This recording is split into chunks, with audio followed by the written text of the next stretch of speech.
If you're still waiting for a sign, here's another one. At California Psychics, we reject 98% of the psychics who apply to work for us. So we only connect you with the best. That's how we can guarantee if your reading isn't life-changing, it's free. And right now, new customers receive 20 minutes for just $20. If that's not a sign, I don't know what is.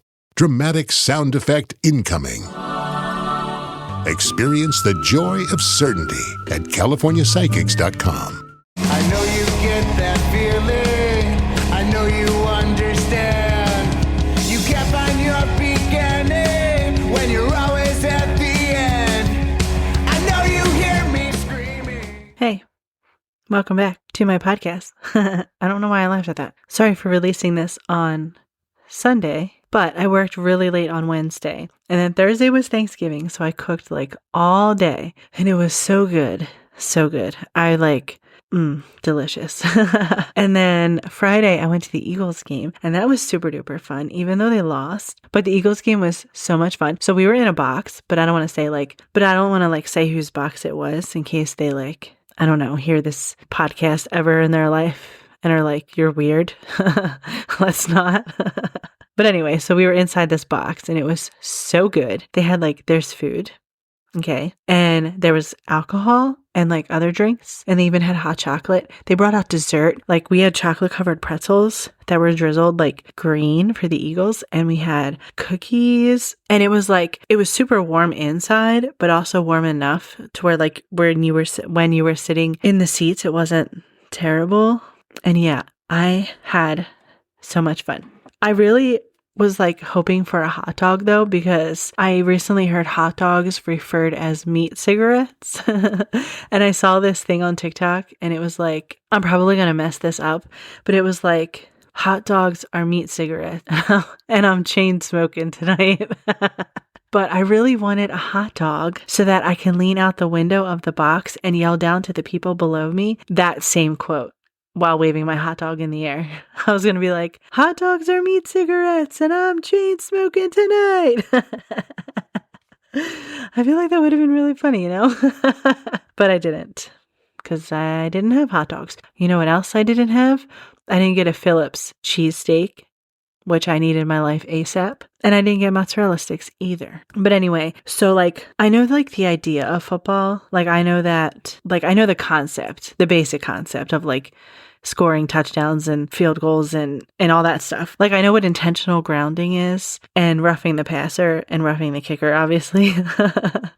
So I know that type of stuff, but there's some things that I still don't know. For example, I don't know players that well, or former players or something like that. We were sitting inside the club part and we were eating, and I was watching it on the TV, and it was about to be halftime, and the announcers, whoever was announcing that halftime show or whatever that they do on TV, were standing there, and I now know that this person's name is Richard Sherman, but he came on the TV, and I was like, is that Booker T? Because I got real excited because I like Booker T, because I watch wrestling once in a while, even though I'm not watching it right now. But anyway, I asked if that was Booker T, and Jim grabbed my arm and practically pulled me under the table and was like, people can hear you. You need to be quiet. I was kind of chuckling about it for a while. So yeah, my apologies, Richard Sherman, for thinking you were Booker T. And I guess my apologies to Booker T for thinking that Richard Sherman was him. Watch them not like each other for some reason. So yeah, the Eagles game was fun. But anyway, welcome back to Don't Quote Me, It's Probably Nothing. I'm Kelly, and today I'm going to be talking about something so weird, so under-discussed, that the government literally pretends it doesn't exist, like they do with a lot of things, even though thousands of people have been reporting it for decades. And we're going to be talking about, I'm wiggling my fingers right now for a dramatic effect, even though you can't see it, but just picture it. We're talking about the hum. So it's a low frequency droning rumble that some people hear every single day. And scientists are like, could be rocks or a truck. I don't know. Meanwhile, there's Italian towns. I mean, they could be Italian. They could be Italian, I guess. I meant to say entire towns. I am in a laughing mood. I am feeling very funny. So funny that I tugged Shane Gillis on Facebook and practically begged him to let me open for him. Maybe it'll happen. Maybe not. But we're going to go with maybe. Maybe yes. But anyway, entire towns were basically like, no, it's literally vibrating through my skull. But the hum also connects to another theory, which is the missing 411, aka people disappearing from the middle of national parks under the weirdest circumstances imaginable. Like clothes neatly folded, no cause of death, no tracks, no evidence, nothing. And one theory says that these disappearances are connected to naturally occurring portals in certain geographic hotspots where dimensions thin out. And guess where those two hum spots overlap? So, buckle up, put your headphones in, lock your portals, instead of your doors, and turn off everything that hums. And let's get into it. Okay, so imagine you're lying in bed, minding your business, scrolling TikTok for like the 400th time, and then suddenly you just hear, It's not what you think it is. It's a low, persistent, vibrating rumble that like nobody else in your house can hear.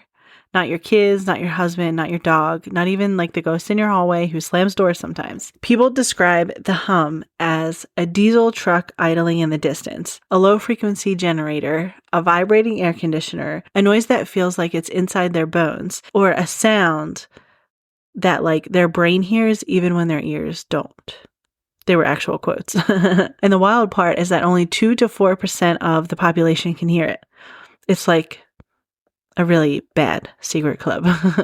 So people have been reporting the hum for decades, but the first famous outbreak was in Bristol, England in the 70s, and hundreds of people wrote in saying they heard a deep humming at night that shook their walls. Some couldn't sleep, some got nausea, migraines, or panic attacks. Some literally moved out, and to this day, no cause was found. And authorities blamed factory equipment, even though factories were like closed years earlier in that area. And then there was another one in Taos, New Mexico. Hopefully I pronounced that right. In the early 1990s, there were like a whole bunch of people started reporting it. And Congress literally held a formal investigation. And the conclusion was, oh, we don't know what the heck that is. And a Pulitzer Prize-winning journalist tried to record it, and he couldn't because it seems to exist in a frequency that's felt and not heard.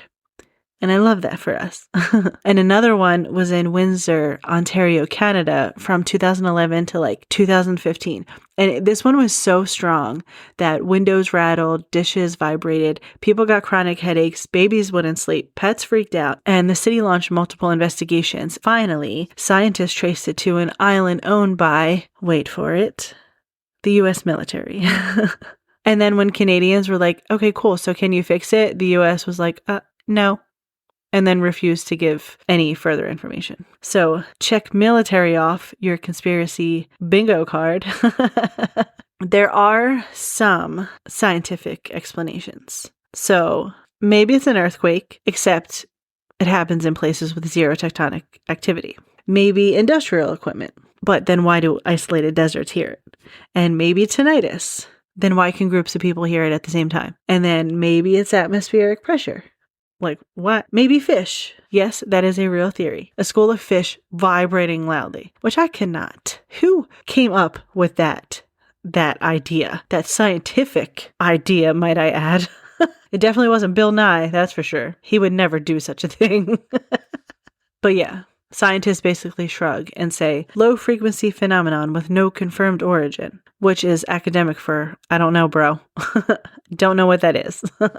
Then there's what the conspiracy theorists think it is. So the first one is underground tunnels and black budget projects. So people believe that the hum is caused by deep underground military bases, or DUMS.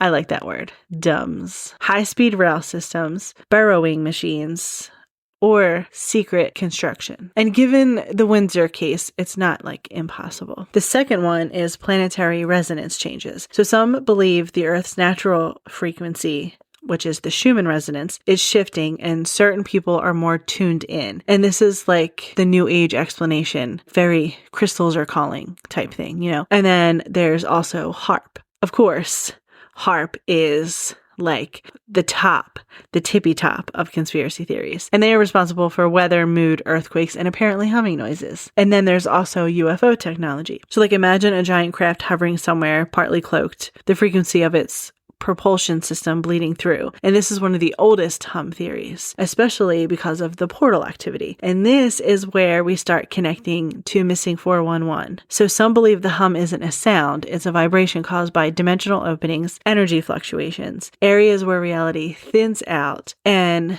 the hum spots are in New Mexico, British Columbia, the Pacific Northwest, Appalachia, Colorado, parts of Arizona, and Northern California. Guess where tons of missing 411 cases come from. So let's go straight into the forest, okay? Missing 411 is one of those topics where the more details you add, the more your brain goes, oh cool, it's broken. Reality is broken. I love that for us. So what is missing 411? So it refers to hundreds of unexplained disappearances documented by a former cop, David, I feel really bad that I'm going to pronounce this wrong. Paulides. I'm going to spell it for you. It's Paulides. So however you pronounce that. But anyway, he was basically like, why are people vanishing inside national parks and nobody is talking about it? These cases follow eerily consistent patterns. Like victims vanish suddenly and silently. There's no screams, no struggle. Like people walking right behind him, blink, gone. And then they're also found in impossible locations, miles away, up cliffs, across rivers, on mountain peaks, often with no scratch marks, no water in their lungs, no injuries consistent with traveling that terrain at all. Sometimes their clothes are removed, like their shoes are off, their pants are folded, the shirts are removed, which is not what you do when you're lost and maybe freezing. Some of them are found dead or alive with missing time. And so sometimes people will reappear dazed, confused, and with no memory, like for days, like chunks of their days are missing that like they can't remember is what I'm trying to say. And then sometimes they're also near water, boulder fields, caves, or like berry patches. Dogs cannot track their scent, and weather rolls in immediately after the disappearance. Storms, fog, snow out of nowhere. It's like Mother Nature presses the hide the evidence button. So one of the first cases is of Dennis Martin in 1969. So that was in the Great Smoky Mountains National Park, and his father turns around and he was gone. No sounds, no tracks, nothing. So the FBI shows up, which is weird because I don't know if the FBI normally shows up for a missing child in the woods at first, because like usually the local police do it first, you know? And anyway, so a special forces team also showed up, like in all their gear, heavily armed, right? And then they split off and refused to tell anyone what they were doing. Like, okay, Lara Croft, chill out. What's going on? You know, when I just said what's going on, I actually pictured, I forget his name. He's a comedian and he does those, hold on, I gotta look it up. It is Chris Munch. He is so funny. He kills me. Anyway, when I said that, I pictured when he goes, anyway. What was I talking about? Oh yeah. So witnesses claimed that they saw a rough looking man or creature carrying something over its shoulder that same day. So local legend, wild man, Bigfoot, kidnapper, portal glitch, take your pick. Also, Dennis was never found. And then there's another one that happened in 1981, and that is the disappearance of Stacy Arras. I think I pronounced that right, but it's Arras. So this was in Yosemite National Park. In this case, like still haunts people because Stacy walked 30 to 50 feet from a group to take a picture of a deer. Not 3 miles, not on a hike alone, just around the corner, gone forever. So this search team includes helicopters, dogs, rangers, professional climbers, and no one found her. And like Yosemite has so many unsolved vanishings that locals literally warn each other by saying like, don't go alone and this place takes people, which is a wild thing to say to somebody. Like, this place takes people. Like, I don't know why I said it in that voice, but. So this one happened in Colorado in 1999. And there was a 3-year-old named Jared Atadero, and his shoes are later found practically clean, with like no wear, no damage, on a mountain so rugged that searchers tore up their boots getting there. His clothes were found inside out, something that commonly appears in hypothermia cases, but the temperatures weren't that cold, and no behavioral signs were reported. And his body was found on a cliff area he physically couldn't have climbed. Like, couldn't. As in, like, he would have needed to be carried or teleported. And there was also one that happened in 1978, and this man also disappeared, and his name was Stephen Kubacki. And this happened in Michigan. He was 24 years old, and he went skiing, and then he vanished. But when they searched for him, they found his skis, his poles, his footprints, which led onto a frozen lake, and then just stopped. So he reappeared 15 months later in a field 300 miles away with zero memory of where he'd been. He was even wearing different clothes. He later got a degree in linguistics and psychology and refuses interviews. But like, what did you see? Okay, it's time to put the tinfoil hats on because we're going to talk about some theories. So the first one is the portal theory, and this one's the most popular and the most disturbing. So certain areas of the US have intense magnetic anomalies. Think like glitch points. And some reports say that their compasses spin, electronics die, sound behaves weird, and then time feels off. So people believe these are natural rifts, like little tears in the fabric between dimensions. The same locations overlap with hum spots. Same with UFO sightings, same with cave systems, and the disappearances are people stepping into thin spots and simply just not coming back. Some do come back, like Kubaki, but with memory gaps, like they were pulled and then pushed back. The next one is that there's cave systems and like underground something. And this is the something lives in the caves theory. So the United States has a massive interconnected cave system, especially in Appalachia, Smoky Mountains, Ozarks, Utah, Colorado, and Arizona. And guess what overlap? Missing people. So native tribes have stories of mountain people, cannibal tribes, cave dwellers, shapeshifters, creatures that mimic voices, and modern hikers report hearing their names called in the woods with no one there, which I've talked about that a few times on the Appalachia episodes. And absolutely not. So this next theory is, let's just say it. It's aliens, UFOs, visitors, interdimensional entities. Some disappearances happen in broad daylight with no sound, no tracks, no evidence, as if the person was just like shot upwards or plucked up like that Crane game. And remember the hum? So people hear it strongest near the areas with heavy missing 411 cases. Like there's something charging up or something moving underground or something scanning. It's fine. Everything's fine. Another theory is government involvement. So multiple cases have FBI involvement with no explanation, sealed files, redacted reports, refusal to release search logs, military helicopters were spotted, rangers were told not to speak, and there's also a very weird detail. In several of the cases, recovered clothing had been cleaned, and I'm using air quotes, as if like processed. And by who? By what? I am uncomfortable. Okay. Buckle your seatbelts because now we're diving or driving or hiking or doing whatever it is we're doing to the place where logic goes to die. And that would be Reddit. Because Reddit is the land of terrifying true stories, questionable life choices, and at least one guy who definitely lives in a bunker built out of Amazon boxes using his imagination. That was also like one of my favorite SpongeBob episodes when SpongeBob orders like the really big TV just so him and Patrick can use their imaginations in the big box. And then like Squidward's so obsessed with like everything they're doing in this box. And then like he wants to use his imagination too. So he goes in the box and he's having so much fun being a race car driver, but really he's just like got picked up in the trash and ends up at the dump. SpongeBob is so funny. And it's wild as a parent that I will literally quote SpongeBob while I'm yelling at my children. Who said that we could become adults? Because this shit is wild. It's wild. W-I-L-D. Wild. Okay, so this first Reddit story is the camper who saw something watching him. So this guy is camping alone, which strike one because no. In the middle of the night, he hears footsteps outside his tent, which is strike two because also no. So he unzips the tent, And strike 2052, because why would you open the tent? But anyway, he sees nothing, but he feels something standing there, like the air's heavy, and he gets spooked, leaves early, checks the trail cam he has set up, and girl, there was a tall, human-shaped silhouette standing behind his tent. Like no face, no features, just a dark outline. And the timestamp was at exactly 3:13 a.m., which Missing 411 researchers say is peak you're about to get snatched hour. So add camping to my list of things I am never going to do in my life.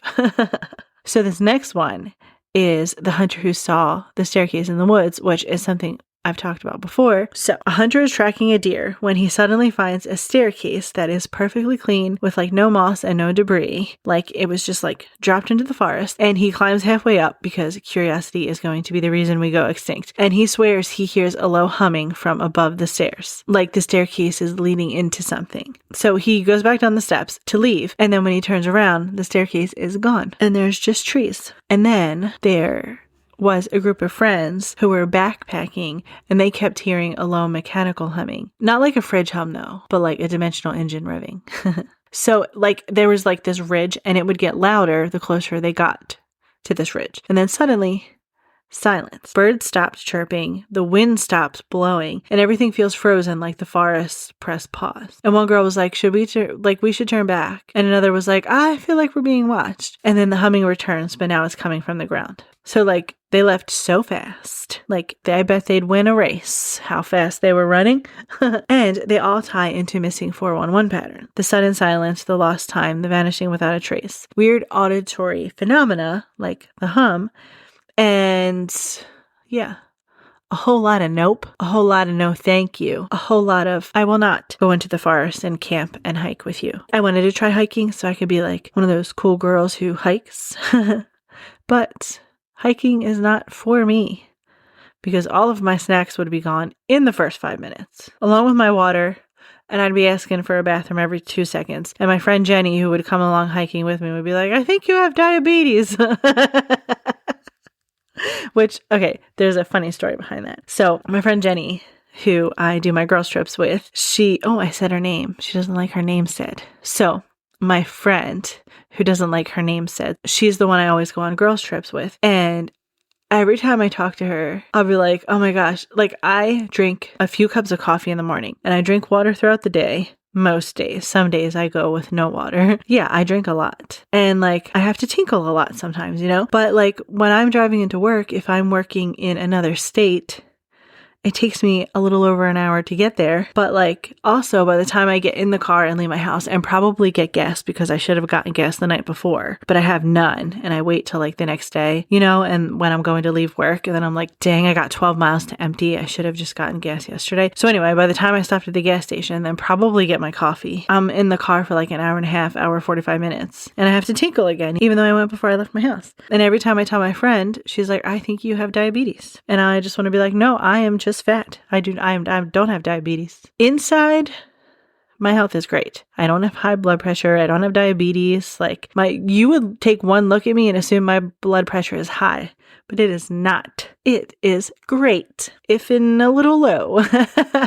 Maybe not that low. It's usually like, I don't know, what 129/62, I think was the last my blood pressure was. I don't even know if that's good. Might be a little low. Don't know. Don't remember. So I am a strong fat, a fit fat, not fit. I'm not fit.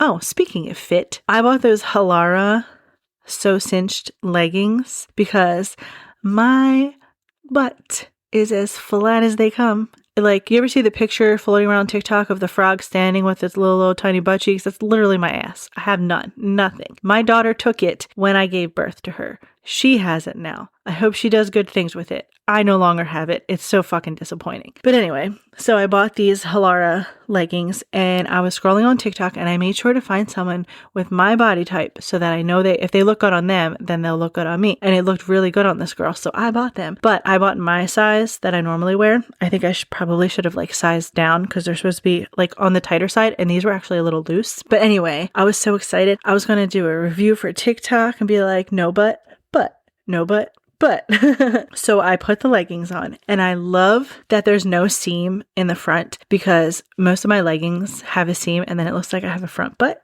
because of my belly. But this one, I didn't have a front butt. That part is so freaking fantastic. And then, so like you put the leggings on and then you're supposed to like scoop your butt cheeks up, because there's this band that is built into the pants, and it's literally supposed to give you butt cheeks using like, I guess, all of like the fat on your legs and stuff like that, right? So I put them on, I pull them up, and I scoop again, and then I scooped a third time because it wasn't scooping. There was nothing to scoop. And I was so excited to be like, whoop, whoop, pull over, because that ass is too fat. And I could not do that because the band that's supposed to go underneath your butt cheeks to give it that lift was literally on the middle of my thigh. If you're wondering how small my hiney is. I was so disappointed. I still wore them. However, the cinch part is so embarrassing. Like, I would have to make sure that the cinch part is like covered by a t-shirt, because there is nothing more embarrassing than wearing leggings with a cinch in the butt, because then everybody knows what you're trying to do. Like, they know what you're doing, okay? And you don't want to be caught lacking like that.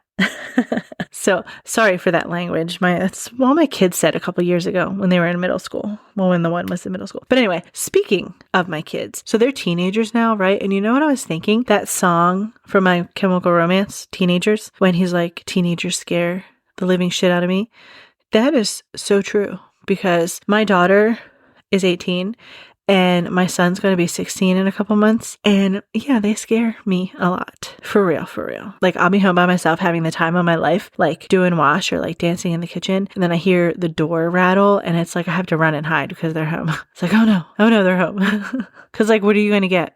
Are you going to get a nice teenager? Or are you going to get the teenager who hates the world? You don't know. You don't know what's going to walk through that door. They might steal your snacks. They might do that little thing where they flinch at you. You don't know. You don't know what they're going to do. It's a scary world out there. But anyway, I forget what I was talking about and how I got to talking about this. So hold on while I think for a minute. Also, you know what else that I was thinking? So when I was joking around about opening for Shane Gillis, my son was like, you're not funny. You can't open for him, right? And my son has a sick sense of humor.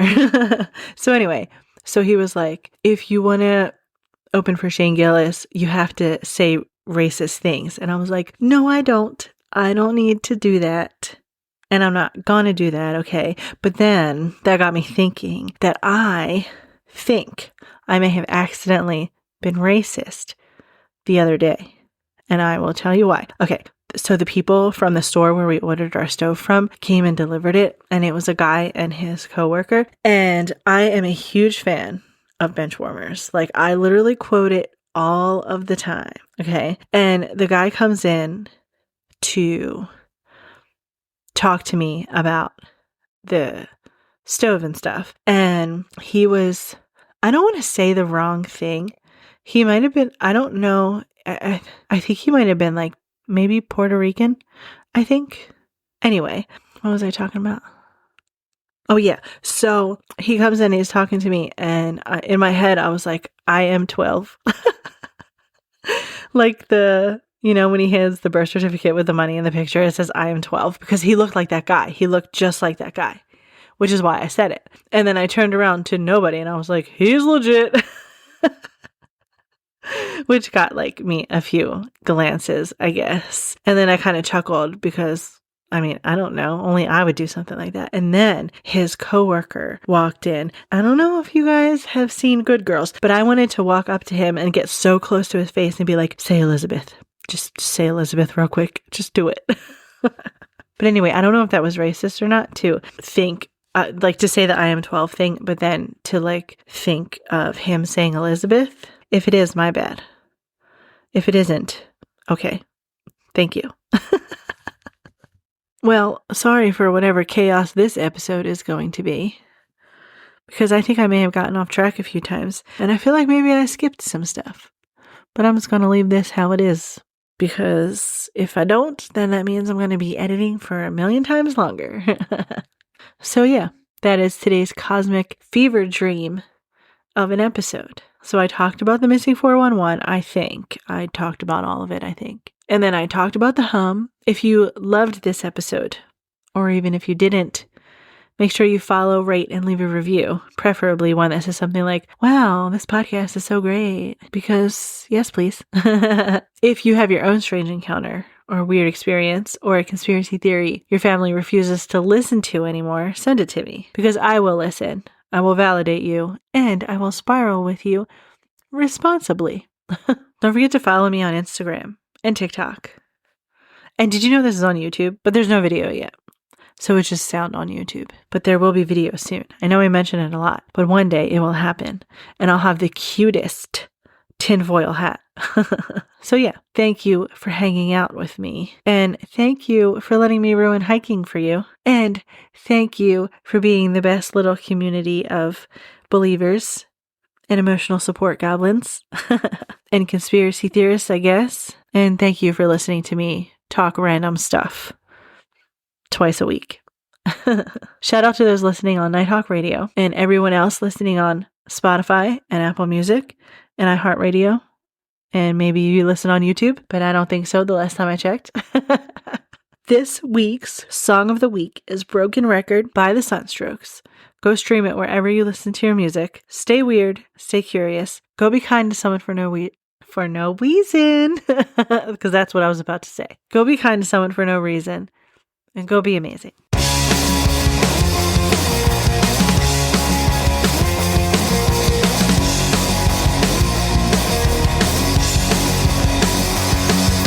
I know you get that feeling. I know you understand. You can't find your beginning when you're always at the end. I know you hear me screaming. I know you've got a plan. It's always sunshine when you're dreaming, but your airplane never lands. That's why I'm talking to you. That's why I'm talking to you.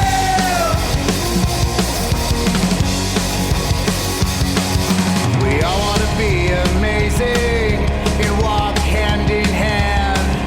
Why can't it be so simple? It doesn't have to be so bland. When every song you sing is a part of you, even the breath you take between the words, it follows a simple cadence. You never want it to end, it's just always stuck in your head.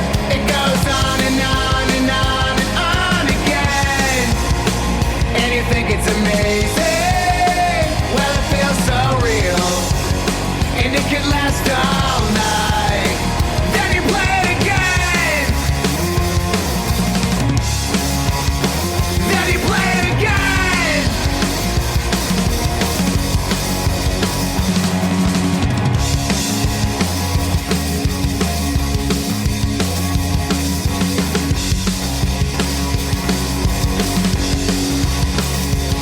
It goes on and on and on. It goes on and on and on. It goes on and on and on.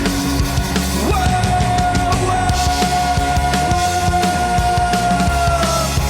Whoa, whoa.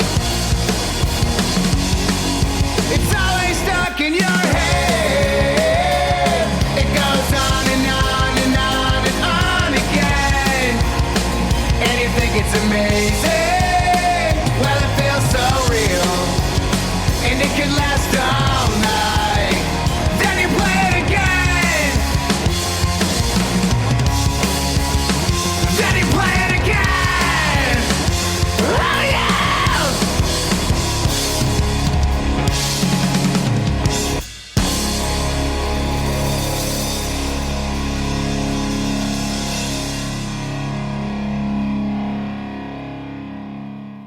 When you haven't found love, it can feel like everyone else has. It's in every movie, every song, and all the PDA. Looking for love sucks. Thankfully, California Psychics can give you the guidance you need to find the one. We can guarantee if your reading isn't life-changing, it's free. And new customers receive 20 minutes for just $20. Visit CaliforniaPsychics.com and experience the joy of certainty. California Psychics.